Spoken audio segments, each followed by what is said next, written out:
आप पाकिस्तान के पहले वकील हैं जिन्होंने ये दरख्वास्त दायर की। अपनी सैलरियां बढ़ाने की बात आई तो उन्होंने फ़ौरन यूके यूएसए के लॉज फॉलो कर लिए कि आम आदमी की तनख्वाह बढ़ाने की बात आई तो उन्होंने कहा जी खजाने में पैसे नहीं है। $1000 का मुतालबा ही क्यों? जब इतने पैसे दिए जाते हैं कि आपने सिर्फ काम पे जाना और काम से घर आ जाना, ना आपने खुद कुछ खाना पीना है ना आपके बच्चों ने कुछ खाना पीना है। इस बिज़नेस की टोटल कमाई 1 लाख या 1.5 लाख रुपए माहाना है, वो कैसे ये तनख्वाह देगा? 2,80,000 रुपये कोई बड़ी अमाउंट नहीं है। इससे जस्ट फंडामेंटल्स पूरे होंगे कि फैमिली के, मियाँ बीवी बच्चों के, और कुछ भी नहीं। MYK न्यूज की वीडियोस देखने के लिए हमारा चैनल सब्सक्राइब कीजिए और बेल आइकॉन को क्लिक कीजिए ताकि आप हमारी आने वाली वीडियो से बाखबर रह सके। बिस्मिल्लाहिर्रहमानिर्रहीम, अस्सलाम वालेकुम नाजरीन, मैं हूं नदीम खालिद, आप देख रहे हैं MYK न्यूज़। आज हमारे साथ एक वकील भाई मौजूद हैं और ये पाकिस्तान के वो वाहिद वकील भाई हैं जिन्होंने एक गरीब आदमी के लिए, इस पाकिस्तान के आम पाकिस्तानी के लिए आवाज़ उठाने का फ़ैसला किया है और बहुत सारी मुश्किलात का इस वक्त इनको सामना भी है।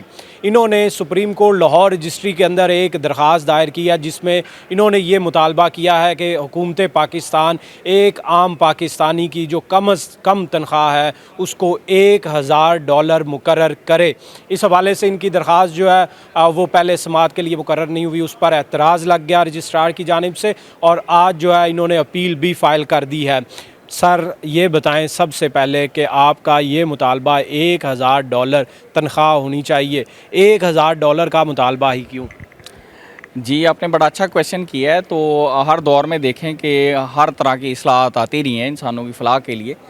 तो हमने देखा कि हमारा जो सारा जस्टिस सिस्टम है पाकिस्तान का, वो सारा फॉलो करता है यूके यूएसए को। वो उन्हीं के फ़ैसले देखे जाते हैं, उन्हीं के ऑर्डर्स को देखा जाता है, उन्हीं के जो प्रेसिडेंट्स हैं उनको लिया जाता है और उन्हीं के नज़ायर में फ़ैसले किए जाते हैं यहाँ पे। और हमने देखा कि जैसे ही सज़ा देने के कानून है वो तो हमने सारे यूके यूएसए के फॉलो कर लिए, लेकिन जैसे ही आम इंसान को कुछ देने की बात आई, उनकी उजरत देने की बात आई, तो यहाँ पे वो इम्प्लीमेंट ही नहीं हुए। और मैं बड़ा हैरान हुआ कि इन 76 सालों में किसी ने उसके ऊपर बात भी नहीं की। आप पाकिस्तान के पहले वकील हैं जिन्होंने ये दरख्वास्त दायर की है। आज तक किसी ने $1000 या किसी भी किस्म का तनख्वाह में इतना फ़र्क जो है इसका मुतालबा ही नहीं किया, आप ये कह रहे हैं? जी बिल्कुल, आपने जिसकी मर्ज़ी आप इंटरव्यू उठा के देख लें, मीडिया भरा पड़ा है। किसी भी आप देख लें, कोई इलेक्टेड गवर्नमेंट आई है या कोई डिक्टेटर आया तो उसने इसके ऊपर बात ही नहीं की, जैसे कि उन्हें दुनिया में पता ही नहीं। हालांकि वो उन्हीं मुल्कों में उनके बच्चे पढ़ते हैं, उनके बच्चे रहते हैं, उनकी फैमिलियां रहती हैं। अभी मौजूदा गवर्नमेंट देख लें, तो जैसे इन्होंने अपनी सैलरियां बढ़ाने की बात आई तो उन्होंने फ़ौरन यूके यूएसए के लॉज फॉलो कर लिए और जैसे ही आम आदमी की तनख्वाह बढ़ाने की बात आई तो उन्होंने कहा जी खजाने में पैसे नहीं हैं। तो जैसे ही आम आदमी की बात आती है तो 1947 का पाकिस्तान दिखाया जाता है कि यहाँ पे बड़ी गुर्बत है, लोग मर रहे हैं, पैसा नहीं है गवर्नमेंट के पास। हालांकि ऐसा नहीं है, गवर्नमेंट तो पहले ही 32 लाख लोगों को पेमेंट करती है, जो एम्प्लॉइज़ हैं, सरकारी मुलाजिम जिसे कहते हैं। तो जो प्राइवेट एम्प्लॉई है उनको तो गवर्नमेंट पेमेंट ही नहीं करती, वो तो प्राइवेट मार्केट में पेमेंट करना होती है। तो आप देखें, जो मिनिस्ट्री ऑफ फिनांस की रिपोर्ट में डिस्कस करूँगा, जिससे मुझे पता चला कि ये तो पेमेंट हो सकती है। तो ये क्यों यहाँ पे कानून खामोश हो जाता है? सिर्फ सज़ा देने के कानून ही आपने अरेंज करने दुनिया में, और फ़ायदा देने का कानून वो कहाँ चले गए? तो फ़ायदा देने की बात मैं करूँगा। 1997 में आप देखें कि $1057 अमेरिका ने वेजी जो थी अपने मुल्क में कानून पास किया और उनकी मार्केट के ऊपर इतने बेहतर असरात मुरतब हुए, वहाँ पे जराइम की कमी हुई, लोगों का मेयार ज़िंदगी बेहतर हुआ, मार्केट बेहतर हुई। और यहाँ देखते हैं कि और जो फॉरेन इन्वेस्टमेंट वहाँ चली गई कि मार्केट बेहतर हो गई, वहाँ पे इन्वेस्टमेंट करें, कुछ प्रॉफिट मिलता है कि लोगों के पास कुछ परचेजिंग पावर है। तो इसी को देखते हुए गवर्नमेंट ऑफ बरतानिया ने 2003 में $1100 के बराबर माहाना तनख्वाह का कानून वहाँ पास किया। पर चलता तो वहाँ पाउंड है, लेकिन 1947 के बाद डॉलर में कन्वर्जन रेट दुनिया में डिस्कस होता है। तो जैसे जैसे आगे बात चली गई, उन मुल्कों में अब $3300 से ले के $5600 जो है माहाना तनख्वाहें दी जा रही हैं।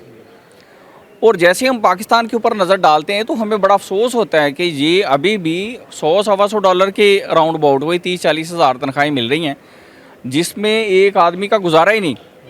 उसे तो सिर्फ इतने पैसे दिए जाते हैं कि आपने सिर्फ काम पे जाना और काम से घर आ जाना, ना आपने खुद कुछ खाना पीना है, ना आपके बच्चों ने कुछ खाना पीना है। बाकी तो चीज़ें सारी, पढ़ाई हो गई, तरक्की हो गई, कुछ सोचना हो गया, कुछ डेवलपमेंट होगी, वो तो सेकेंडरी चीज़ें हैं, उसकी तो बुनियाद ही पूरी नहीं होती। तो मैं सलूट करता हूँ लोगों को जिन्होंने ये कानून पास किए उस वक्त। तो मैं उन्हें जानता तो नहीं हूँ, लेकिन उन्होंने देखा कि अगर हम काम करने के पैसे नहीं लोगों को देंगे, इतनी उजरत नहीं देंगे कि उनकी बुनियादी ज़रूरियात पूरी हों, तो कैसे हम जिएंगे। हम तो यहाँ पे खुद लोगों को मोटिवेट कर रहे हैं कि तुमने कोई क्राइम करना है, तुमने कोई फ्रॉड करना है, तुमने कोई जुर्म करना है, फिर तुम्हें पैसे मिलेंगे, क्योंकि काम करने के पैसे तो हमने रखे ही नहीं। और दूसरी तरफ हम देखते हैं यहाँ पे जो मिनिस्ट्री ऑफ फाइनेंस की रिपोर्ट है उसके अकॉर्डिंगली मैं बात करूँगा कि 374 बिलियन डॉलर की उन्होंने डॉक्यूमेंटेड जो इकॉनमी है वो शो की है, ठीक है। तो हम अगर प्राइवेट मार्केट को देखेंगे वो 374 बिलियन डॉलर की है, जिससे जो है 8 करोड़ जो है लेबर मुल्क में वो उनको तनख्वाहें दी जाती हैं, उनका सिस्टम चलता है। तो अगर हम बड़ी मुश्किल से 226 अरब डॉलर देंगे सालाना, तो माहाना 1000 डॉलर के बराबर बिल्कुल पेमेंट हो सकती है। वो इकॉनमी 1,05,738 अरब रुपए की है अकॉर्डिंग टू फाइनेंस मिनिस्ट्री जो है उसकी रिपोर्ट के मुताबिक। और दूसरी जो मार्केट है इसमें जो गवर्नमेंट है उसके पास 2685 अरब रुपए सालाना इकट्ठे होते हैं। ये भी 2024 की रिपोर्ट है, ठीक है। अगर उन्हें देंगे तो बड़ी मुश्किल से 10.5 अरब रुपए सालाना दिए जाएंगे, तो गवर्नमेंट जो मुलाजम है उसकी 1000 डॉलर के बराबर माहाना तनख्वाह दी जा सकती है। तो जैसे ही इसके ऊपर यहाँ बात होती है तो ऐसे होता है कि जैसे ना किसी को दिख रहा है ना किसी को सुन रहा है, और सारा कुछ देखते हुए भी लोगों को उलझा दिया जाता है। ये जो ड्रामे चलाए जाते हैं, मेरी नज़र में तो ये ड्रामा ही है कि लोगों को दिखाएं कुछ, करें कुछ, और जो पैसा खुद का है वो अच्छा है, अगर किसी को देना तो वो कुछ नहीं देना। तो यही देखते हुए फिर मैंने ये कदम उठाया कि नहीं, यहाँ पे भी 1000 डॉलर के बराबर तनख्वाह दी जानी चाहिए। तो जो आम एक छोटा बिज़नेस है वहाँ पर जो एम्प्लॉय है, एक आम एम्प्लॉय है, आपको लगता है जिस बिज़नेस की टोटल कमाई 1 लाख या 1.5 लाख रुपए माहाना है, वो कैसे ये तनख्वाह देगा और वो कैसे बिज़नेस करेगा? वो बिज़नेस बंद करेगा फिर? जी, बड़ा आपने अच्छा क्वेश्चन किया। तो नॉर्मली जो 1.5 लाख वाले लोग होते हैं ना, वो तो फैमिली के लोग ही होते हैं, उन्होंने तो एम्प्लॉयमेंट बाहर देनी ही नहीं होती। छोटू रखे होते हैं, छोटू को आ जाए तो वो उसे कोई 1000-1500 रुपये दे देते हैं कि चलो ये इधर भी गुजारा हो जाए। बिज़नेस तो होते हैं कंपनीज जिनका प्रॉफिट बिलियंस में आता है, और वो मिलियंस भी सैलरियाँ नहीं दे रहे होते, ठीक है। तो उन्हीं की एग्जांपल दी जाती हैं। तो हमारे मुल्क में कोई कमी नहीं है। अभी मैं बात करूँगा अनडॉक्यूमेंटेड इकॉनमी, ये वर्ल्ड बैंक 2002 की रिपोर्ट है। उन्होंने कहा जी कि 374 बिलियन डॉलर की डॉक्यूमेंटेड इकॉनमी है पाकिस्तान, और जो अनडॉक्यूमेंटेड इकॉनमी है वो 457 अरब डॉलर की है। टोटल आपकी जो इकॉनमी है 831 अरब डॉलर से भी कुछ ज़्यादा ही है। ये उन्होंने अंदाज़ा लगाया कि इतनी बड़ी इकॉनमी 2002 में, 2002 की रिपोर्ट आप देख लें, वर्ल्ड बैंक। हालात बदल गए, आज तो पैसा कहाँ का कहाँ पहुँच गया। ठीक है, ये मैं डॉलर्स में इसलिए बात कर रहा हूँ कि ज़ुबान डॉलर ऐप चल रही, अब रुपीज़ में निकाल लें तो वो देखो ट्रिलियंस में चले जाएंगे। तो जब हम लेबर की बात करते हैं तो बड़ी मुश्किल से काम लेबर जो कहीं पे भी कोई दिहाड़ीदार मजदूर है, कोई मिल वर्कर है, तो 2,80,000 रुपये कोई बड़ी अमाउंट नहीं है। इससे जस्ट फंडामेंटल्स पूरे होंगे कि फैमिली के, मियाँ बीवी बच्चों के, और कुछ भी नहीं। आप भी टीवी देखते हैं, हम लोग भी देखते हैं, उसमें रोज़ खबरें आती हैं कि मिल मालकान जो है वो बहुत परेशान है, बिजली के महंगे रेट्स की वजह से वो यहाँ मिलें बंद कर रहे हैं, पाकिस्तान से भागना चाह रहे हैं। और अगर ऐसे में जो है हुकूमत अगर कोई लॉ पास कर देती है कि तनख्वाह इतनी होगी, तो आप क्या समझते हैं सारी मिलें वो बंद करके यहाँ से भाग नहीं जाएंगे? बिल्कुल, आपने ना बड़ा अच्छा क्वेश्चन किया। अब जो मिल मालकान है, मैं उनका भी के लिए बोलूँगा कि किसी फोरम पे उनके लिए नहीं बोला जाता, उन्हें ऐसे को जालिम दिखाया जाता है।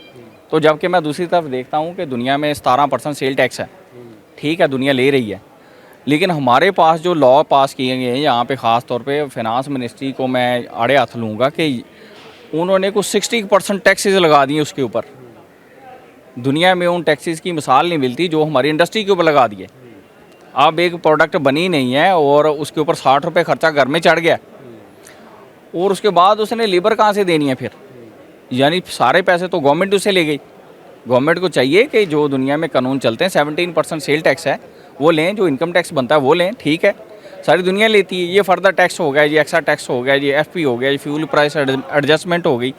इस तरह कर करके इतने अंधाधुंध टैक्सेस हैं उस मिल मालिक के ऊपर कि उसका सर्वाइव करना मुश्किल है। तो दूसरी तरफ हम देखते हैं अगर कोई मिल अच्छे तरीके से चलाता है पाकिस्तान में, तो एक साल में 2 से 3 मिलें वो लगाने के काबिल हो जाता है। और जो इसमें परचेजिंग पावर का एक मसला आता है, वो माल बना लेता है, उसका बिकता नहीं है, जो मेन फैक्ट्री बंद होने की वजह बनती है कि हमारे पास परचेजिंग पावर ही नहीं हमने छोड़ी लोगों में कि $100-125 में क्या वो खाएगा, क्या वो पिएगा, क्या वो पहनेगा, क्या वो परचेज़ करेगा। सवाल खड़े हो गए ना कि उस बंदे के साथ तो मजाक है। तो मैं फिर वही बात दोहराऊंगा कि हमने तो इनडायरेक्टली उसे मैसेज दिया है कि तुमने कोई क्राइम करना तो पैसे मिलने हैं। तो अब मुझे ये बताएं कि अब आप जुडिशल सिस्टम का हिस्सा भी हैं, इन्हीं अदालतों में बाल सफ़ेद हो रहे हैं आपके, तो ये यहाँ पर इस तरह की जो पिटिशन्स आती हैं उनका क्या मुस्तकबिल होता है और क्या उम्मीद है आपको? जी बिल्कुल, मुझे पूरी उम्मीद है आला अदलिया से और गवर्नमेंट ऑफ पाकिस्तान से कि इस दफ़ा जो है हम पूरी तैयारी के साथ आए हैं और हम पूरा इनको मोटिवेट करेंगे। ये सिस्टम अब डेवलप होना चाहिए कि अब पाकिस्तान 1947 वाला ना दिखाएं, खुदारा यहाँ इन्वेस्टमेंट लाएं, अपने लोगों को बाहर ना धकेलें कि इससे मुल्क की बदनामी होती है और कुछ भी नहीं। मैं देखता हूँ कि 100-100, 200-200, $300-300 के लिए हमारे लोग कश्तियों में मर रहे हैं, बाहर धक्के खाते फिर रहे हैं और सारी ज़िंदगियाँ उनकी गुजर जाती हैं, उनका गुजर बसर इन बेचारों को होता। अब ये यहाँ पे लॉ पास होना चाहिए ताकि इन्वेस्टमेंट दुनिया की यहाँ पे है। जैसे कि दुनिया ने $3000 से $7000 तक तनख्वाहें दे रही है, तो इंसानियत पैदा करें, यहाँ पे कोई हैवानियत ना पैदा करें। आपको ये ख्याल कहाँ से? जी बड़ा आपने अच्छा क्वेश्चन किया। तो मैं को 12-13 कंट्रीज़ में रह के आऊँ, जिससे मुझे पता चला कि दुनिया में जो मिनिमम वेज है वो $1000 के बराबर दी जाती है। मैं ब्रिटिश बैंक था, बार्कलेज बैंक, उसमें मैंने जॉब की है और सिटी बैंक है उसमें जॉब की है, अमेरिकन बैंक है ये। तो मैं दुबई में जॉब करता था बार्कलेज बैंक में, मिनिमम वेज मुझे $1200 वहाँ देते थे वो। तो मुझे वहाँ से पता चला कि मिनिमम वेज जो है $1000-1200 तो आसानी से लोग देते हैं, ये कोई बहुत ज़्यादा पैसे नहीं हैं। तो यहाँ पे हम देखते हैं कि बिल्कुल फोकस ही नहीं है लोगों का इसके ऊपर, ख़ास तौर पे जो हमारा लेजिस्लेशन सिस्टम है ना यहाँ पे, वो तो वही लोग हैं मेरी नज़र में कि जो पहले अपने मुरब्बों में बैठे होते थे, वो मुँह उठा के लोगों से वोट ले के और आके असम्बलियों में बैठ गए। उनका माइंड वही है कि बस इसको इतने के पैसे दे दो कि बस ये ज़िंदा रहे। अब ये जो 40,000 का कानून पास है, ये वो ग़ुलामी के कानून का जस्ट एक स्टेप आ गया और कुछ नहीं। बहुत शुक्रिया। ये हमारे साथ फहमीद नवाज़ अंसारी साहब मौजूद थे और इन्होंने ये पिटीशन दायर की हुई है कि पाकिस्तान में कम से कम तनख्वाह जो है वो $1000 होनी चाहिए। इनके इरादे बहुत नेक हैं और कोशिश भी कर रहे हैं, इसकी ना कोई ये फ़ीस ले रहे हैं, ये एक पब्लिक के लिए एक काम ये करना चाहते हैं जिसमें अवाम की भलाई हो जाए। पहले हर काम बहुत मुश्किल लगता ही है, लेकिन जब कोई सर धुंधे उसमें और दिन रात ना देखे, जहाँ भी बुलाया जाए पहुँच जाए, तो उसका कोई ना कोई तो नतीजा निकलता है। तो हमारी नेक ख्वाहिशात हैं फहमीद नवाज़ अंसारी के साथ कि अल्लाह इनको इनके इस मिशन में कामयाब करे। फ़िल वक्त इतना ही, मुझे दें इजाज़त, अल्लाह निगहबान।